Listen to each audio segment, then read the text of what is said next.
حسبی ربی جل اللہ، حسبی ربی جل اللہ، ما فی قلبی غیر اللہ، ما فی قلبی غیر اللہ، نور محمد صلی اللہ، نور محمد صلی اللہ، لا الہ الا اللہ، لا الہ الا اللہ، لا الہ الا اللہ، لا الہ الا اللہ، لا الہ الا اللہ، لا الہ الا اللہ۔ حلقہ ذکر صوفیزم میں وہ تعلیم یعنی شکشا ہے جو پیغمبر اسلام محمد رسول اللہ اپنے صحابیوں کو دیا کرتے تھے۔ اس تعلیم کا بگڑا اب صرف صوفیوں نے ہی اپنے کندھوں پر اٹھا رکھا ہے۔ دل کا اس مزاج اللہ کے ذریعے بیدار ہو جانا یہ معمولی کرم نہیں ہے۔ اگر یہ معمولی ہوتا تو پھر سوالات صحابہ میں سے صرف 9 کو ہی اس میں ذات کیوں ملتا؟ فتح مکہ کے وقت سوالات صحابہ تھے، لیکن ان میں سے 9 ایسے تھے جن کو اس میں ذات ملا۔ سلطان حق باہو نے کہا تھا کہ اگر مرنے سے پہلے بھی ذکر قلب مل جائے تو بہت ہی سستا سودا ہے۔ ذکر قلب ملنے کے بعد اگر انسان مر بھی جائے تو راہ سلوک میں اس کا قدم رکتا نہیں ہے، اس کا روحانی سفر جاری رہتا ہے، اس کو اس کی منزل مل کے ہی رہتی ہے، چاہے زندہ رہے یا مر جائے۔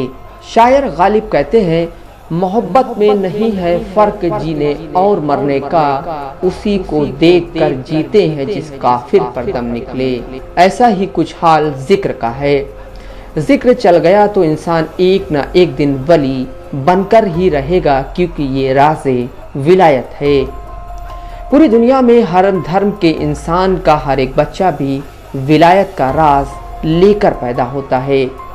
بچہ کوئی بھی ہو، کسی بھی دھرم میں پیدا ہوا ہو، 7 لطیفے اس کے قلب میں ہوتے ہیں، یعنی وہ بچہ 7 لطیفے لے کر پیدا ہوتا ہے۔ اب اگر اس کو بھی یہ راز پتہ چل جائے کہ ان روحوں کو بیدار کیسے کرنا ہے تو وہ ولایت کی طرف چلا جاتا ہے۔ اللہ اللہ اللہ اللہ اللہ اللہ اللہ اللہ اللہ اللہ اللہ اللہ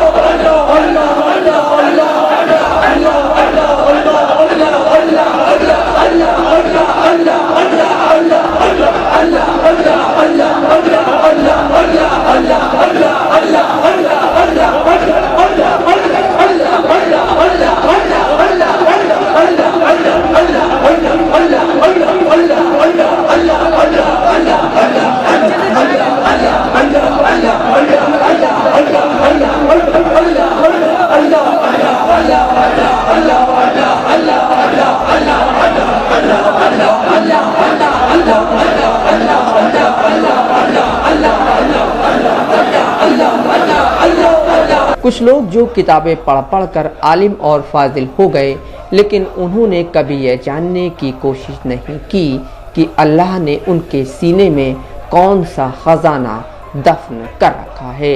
بلے شاہ کہتے ہیں، پڑھ پڑھ عالم فاضل ہویا، کدی اپنے آپ نو پڑھیا نہیں، تو جا جا وڑدا مندر مسیتا، کبھی من اپنے وچ وڑیا نہیں، روز ایویں شیطان نہ لڑدا، کدی نفس اپنے دا لڑیا نہیں۔ صوفی اپنی تعلیم میں اللہ سے محبت کرنا، بعد میں پہلے اللہ سے تعلق کیسے جوڑنا ہے یہ بتاتے ہیں۔ مرشد کا زور اسی چیز پر ہوتا ہے کہ اللہ سے پہلے تعلق جڑے۔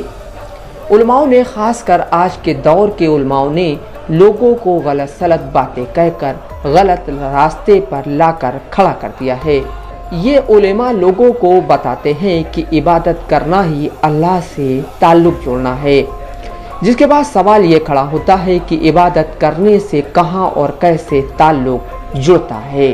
دراصل عبادت کرنا کوئی ایسا کام نہیں ہے جو صرف مومن ہی کرتا ہے، بلکہ سبھی کر لیتے ہیں۔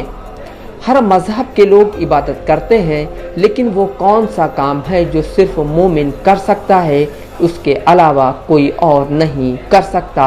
وہ کام کیا ہے کہ انسان سوتا رہے اور اس کا دل اللہ اللہ کرتا رہے، اٹھتے بیٹھتے کروٹیں بدلتے اس کا دل بس اللہ اللہ کرے۔ یہ کام صرف مومن کے لیے ہے۔ قرآن مجید نے اتنا کھول کھول کر بیان کر دیا ہے کہ اگر تیرے قلب میں اللہ کا ذکر اتر گیا تو تو مومن ہے، اور اگر تیرے دل میں اللہ کا ذکر صلاحیت نہیں کرتا ہے تو تو گمراہ ہے۔ پھر بھی لوگوں کے سمجھ میں نہیں آتا۔ اس کی سب سے بڑی وجہ لوگوں کو اللہ کا ذکر ان کے دل میں اتارنے والا کوئی ملا ہی نہیں۔ یہ بھی کہا جا سکتا ہے کہ جس طرح سے اور فرقوں کا ان کے علماؤں نے پرچار پرسار کیا، اس طرح سے صوفیزم کا پرچار پرسار نہیں ہو سکا۔ صوفیزم کی غلط تصویر ہی لوگوں کے سامنے پیش کی گئی اور لوگوں نے ان سے دوری بنا لی۔ سورہ ال عمران میں اللہ فرماتا ہے، وہ لوگ جو اللہ کا ذکر کیا کرتے ہیں، اٹھتے بیٹھتے اور کروٹوں کے بل، اور پھر غور و خوض کرتے ہیں، سوچتے ہیں اور پھر غور و خوض کرتے ہیں کہ یہ زمین و آسمان اللہ نے بنایا ہے، کیا ہے یہ؟ اس کو اس طرح سمجھا جا سکتا ہے کہ لوگ سوچتے ہیں کہ ہم اوپر وہاں آسمان تک کیسے جائیں گے، ایسی کون سی چیز ہے جو ہمیں وہاں تک لے جائے گی۔ کسی شاعر نے کہا تھا، ستاروں سے آگے جہاں اور بھی ہیں، ابھی عشق کے امتحان اور بھی ہیں۔ قرآن کی روشنی میں مومن کی پہچان صرف یہی ہے کہ اس کے قلب میں اللہ کا ذکر اتر جائے، اور جہنمی کی پہچان یہ ہے کہ اس کے قلب میں اللہ کا ذکر اتر ہی نہیں سکتا۔ قرآن نے ہدایت اور گمراہیت کو کھول کر بتا دیا ہے۔ یہ سمجھا جاتا ہے کہ جو شخص مسجد میں نماز پڑھ رہا ہے وہ اچھا انسان ہے، مندر میں پوجا پاٹ کر رہا ہے تو وہ اچھا انسان ہے۔ ایسا نہیں ہے، برے انسان بھی دونوں جگہ جاتے ہیں۔ اچھے لوگ تو مزے کی تلاش میں رہتے ہیں۔ محمد رسول اللہ جب مسجد میں بیٹھا کرتے تھے تو سارے مزے مسجد میں تھے، کہیں جانے کی ضرورت نہیں تھی۔ صحابہ وہاں جمع ہوتے تھے کیونکہ وہاں مزے آتے تھے۔ اسی طرح ایک مرید کو بھی مزہ اپنے مرشد کے در پر ہی آتا ہے۔ مرشد بیٹھے رہیں اور مرید تکتا رہے، مزہ آتا رہے، نظریں ملتی رہیں، لطف آتا رہے۔ شاعر نے کہا ہے، جس طرف وہ نظر نہیں آتے ہم وہ رستہ ہی چھوڑ دیتے ہیں، جس طرف وہ نظر نہیں آتے ہم وہ رستہ ہی چھوڑ دیتے ہیں۔ کعبہ بنتا ہے اس طرف کو ریاض، کعبہ بنتا ہے اس طرف کو ریاض، جس طرف رخ کو وہ موڑ دیتے ہیں۔ مندر اور مسجد میں مزہ آ جائے تو لوگ جوئے خانوں اور سنیما جانا چھوڑ دیں گے۔ شیطان کسینوں میں نہیں ہے، سنیما میں نہیں ہے، شیطان انسان کے اندر ہے۔ شیطان گانا گاتا ہے، تو جہاں جہاں چلے گا میرا سایہ ساتھ ہوگا۔ مجھ سے سب سے پہلے اپنے مرید کی نفس کو پاک کرتا ہے، اسے بتاتا ہے کہ نفس کو کیسے پاک کرنا ہے۔ انسان اپنے جسم کی گندگی کو تو صاف کر لیتا ہے، لیکن اپنے دل، اپنے نفس کو کیسے پاک کرنا ہے، کیسے صاف کرنا ہے، یہ نہیں پتا ہوتا۔ اگر مسلمان اپنے نفس کو پاک کرنے کی کوشش میں نہیں لگا تو اس نے کیا سیکھا اسلام سے، کیا سیکھا قرآن سے؟ قرآن کے مطابق کامیاب ہوگا وہ جس نے اپنی نفس کو پاک کر لیا۔ نفس کو پاک کرنے کی بات آج کے دور میں سوائے صوفی کے کوئی نہیں کرتا۔ صوفی کی شروعات ہی نفس کو پاک کرنے سے ہوتی ہے۔ نفس کو پاک کیے بنا مرتبہ نہیں ملتا، نفس کو پاک کیے بنا انسان مومن نہیں بن سکتا، انسان ایمان والا نہیں بن سکتا۔